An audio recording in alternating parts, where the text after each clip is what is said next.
Netherlands আর হচ্ছে মরক্কোর ম্যাচে কি মনে হয় বন্ধু? এই ম্যাচে নেদারল্যান্ডের জন্য একটু টাফ হবে। নেদারল্যান্ডের জন্য ভালো একটা পরীক্ষা হবে, কারণ নেদারল্যান্ডের এই ম্যাচে ডিফেন্সটা টেস্ট হবে খুব ভালোভাবে।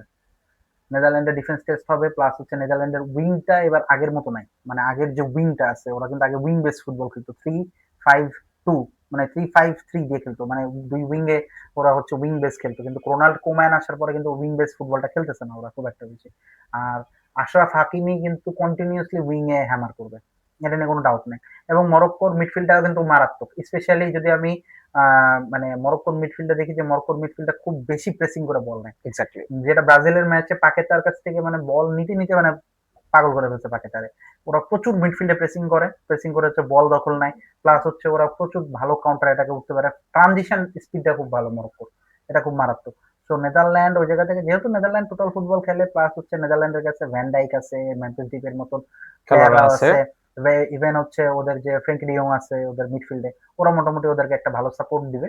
কিন্তু আমার কাছে মনে হয় এই ম্যাচটা 60-40 নেদারল্যান্ড চলে যেতে পারে।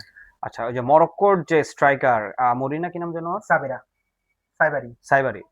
মরক্কোর যে ডিফেন্ডার সাইবারি, স্ট্রাইকার। তার কিন্তু একটা বড় একটা গুণ আছে যে সে যে ম্যাচটাতে গোল করে সেই ম্যাচটা কিন্তু সহজে মরক্কো হারে না। হারে না। আবার ব্রাজিলের ওই যে ভিনিসিয়াস যে ম্যাচে গোল করে সেই ম্যাচে মানে ব্রাজিলও কখনো হারে না। তো ওই দিন ওই দুইটা দল প্লেয়ারই গোল করছে তাদের প্রথম ম্যাচে, গ্রুপ পর্বের প্রথম ম্যাচ, এবং ম্যাচটা ড্র ড্র হয়েছে। হয়েছে। তো এখন এই নেদারল্যান্ডসের বিপক্ষে যদি সাইবারি শুরুতে যদি সামহাও কোনো না কোনো ভাবে যদি একটা গোল যদি পাওয়া যায়, হয়তোবা কি ফলাফল ভিন্ন হইতেও পারে।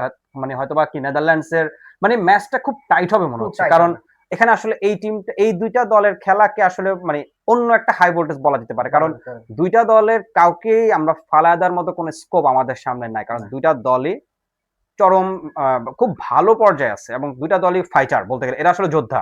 হুম। সহজ কথা বলতে গেলে এরা হচ্ছে যোদ্ধা, এদের কাছ থেকে আসলে একটা সুন্দর ফুটবল ওটাই। উপহার আসতে পারে, তবে যে কোনো একটা দলের কপাল তো পূর্বে, এটাই আসলে খেলার নিয়ম। সো দেখা এটা যাক। দেখা যাক কি হয় এরপর।